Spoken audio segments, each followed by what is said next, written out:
wiil baa Afrikadaas wax ku baranayay jaamacad markuu dhiganayay walaalkiiskii biilayay wax soo siinaya lagu dilay South Africa wiilkii markii sidaas dhacdadii ku dhacday ayuu go'aan gaaray hadaad ku noqotid wadanka ku noqotid maxaa qabsan kartaa waxba jaamacadii kala barbay maraysaa maxaa ka shaqayn kartaa meel kulul deegaan kulul buu joogay magaalo kulul wuxuu sameeyay jaamac nin buu bariyay wuxuu yiri talaagadii la raadi nin talaagad meel intuu furtay talaagadii laga gadan waayay ayuu talaagadii ka qaatay refrigerator wuxuu ku guray khudrad buu soo gatay wuxuu buu soo gatay sida ice cream ta loo sameeyo ice cream ayuu bilaabay fruit iyo uu ka sameeyay dhowr maalmood markuu tijaabinayay maalintii dambe intuu talaagad ka buuxsaday tan iyo baaskiilkiisii ayuu magaalada geeyay ice cream maalintii hore wuxuu ku bilaabay $1 dadkii oo dhan way ka qaateen maalintii dambe uu soo waday markuu $1 lagu bartay buu 70 cent ka dhigay soo waday ice cream ta xogaa waa weynay $1 ka dhigay isma waalin maalin kasta 100 xab buu sameeyaa waa imisa $100 can you imagine sana bishii waa imisa $3,000 $1,500 xataa waxa u tuurtaa talaagada korontada biilkiisa maxaa soo haray idan ice cream uu jaamacadii ka dhameeyay ehelkiisii ku biilay ka bacdina businesska halkaas uu ka galay magaciisa ma xasuusto nin kale Ingiriis waxa jiray isna ice cream ta ka bilaabay ka bacdina hadda millions of dollars leh buugiisa waxa dhaa master your mind aad ku raadi kartaa idan go'aan ila qaadata laga rabaa maxaa maanta laga rabaa inaad go'aan qaadato tira waxbaan sameeynaya niyada inta ka jeceshahay macna ma gaaraysid inaad rafato dadaal bixiso dhaqaale saad u abuuran lahayd inaad shaqo tagto inaad shaqo abuurato suurtagal ma aha qof noqonaya mutaraddid ah noqosho inaad waan bilaayo waan deyn iyo masmaana ku dhaca waxa soo dhan macna ma leh inaad dhiirato tiraado waan sameeynaya ayaa ku gaaraysa hadaad cabsi iyo walwal iyo noqnoqod iyo hesitation gasho wax ma qaban kartid muhiim ma aha fikradu inay noqoto mid cusub fikradaha dadka ayaa koobiyeyn kartaa waxba ku kordhin kartaa adeeg magaalada ka jiray oo dadku ku rafaadsan yahay ayaa wax ka bedeli kartaa marka fikrad keento u fakar sida qofka mulkiilaha marna sida qofka macmiilka waxaan ka wadaa marna waxa tiraahdaa ana iskale maxaan ku hormariyaa hawshan marna waxa tiraahdaa dadku baahidee bay qabaan maxay u baahan yihiin haweenka ganacsiga ku wajahayaa haweenku maxay u baahan yihiin hadii dhinacan kale wiilasha ku wajahayaa ama dadka oo dhan maxay macaamiishu iga baahan hadii wax aad raali ku ahayn adiga aad sameeysid dadku raali kuma noqonayaan waa inaad qiimeyn kartid adigu oo dadka hadaad cunto ka shaqeynayso cuntada ka dhadhamisid cuntadu ma tahay cunto dhadhan leh waxaan agadaysid dadka ma raali gelinaysaa haday maalin wax ka noqdaanna inaad maalin kasta si sustainable joogta u hormariso ayaa laga rabaa xog raadi suuqa aad ka shaqeyn doonto adeega badeecadaha xaaladda marayso fikradaada sirha ku ahaato ilaasho cidna haysaga sheegin marka xogta hesho fuli fikradda kaasho cid kasto ka caawin karta yaa ka caawin kara hebel iyo hebel ka faa'iideyso ganacsiga iyo maalgelin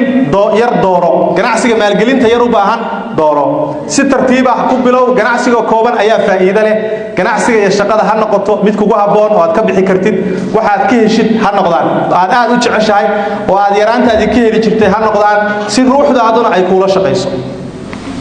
gabar yar magac fiican u bixi businesskaaga sidoo kale ganacsigaagu ha noqdo mid ka duwan oo soo jiidasho leh bilowga ganacsigaaga si geesinimo leh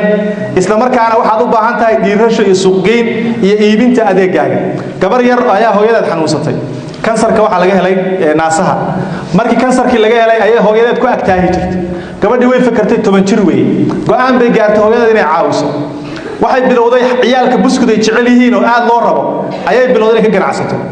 buskudkii marka waxay sameyn jirtay caruurta hooyooyinkood la socdaan ayay buskud ka gadi jirtay ganacsiga dhowr bilood kadib uu bulaalay ilaahay waa u barakeeyay ka bacdina lacag badan bay heshay hooyadeed ayay daweysay ku guuleysatay ganacsigiina uu horumaray maalinta dambe waxa ku guuleysatay Sales Superstar ayaa ku guuleysatay qofka wax gada dadka ugu horeeya sidaan oo kale xaflad loo qabtay xafladii markii la isugu yimid ayaa abaalmarin $1 milyan la siiyay abaalmarinta soo ku farxada ma shaqadii bay xasuusto abaalmarintan maalmihii hore soo shaqeeyay biri waxay noqon doontaa ma aqaane dad tira badan oo inta la eegligay wax kama gadin wax buskud raba ma fadhiyaan bay gabadhaas maxaa ku jiray passion inay raadiso iyo jacayl ay u qabtay wax gado وفعلا ناجحة نقطة ساسة مليونير كل نقطة هذا أديك ربط مركا أدنى ساسو كلا لقاه رباية وإن أديك إسري حديد حلي كان عبارة يسوق أفكار هذا كل ريحده هرمر جارت شقة حلي أي سندات كلا شقين جناح سبع فرطي مالها لو هي حلية مجارة الله سيحده حلية أردن حلية معقولة هادتكو لفوري كره دكان كايدين مقدس 7 إلا من بعدها أفر لا تنكسر عفرية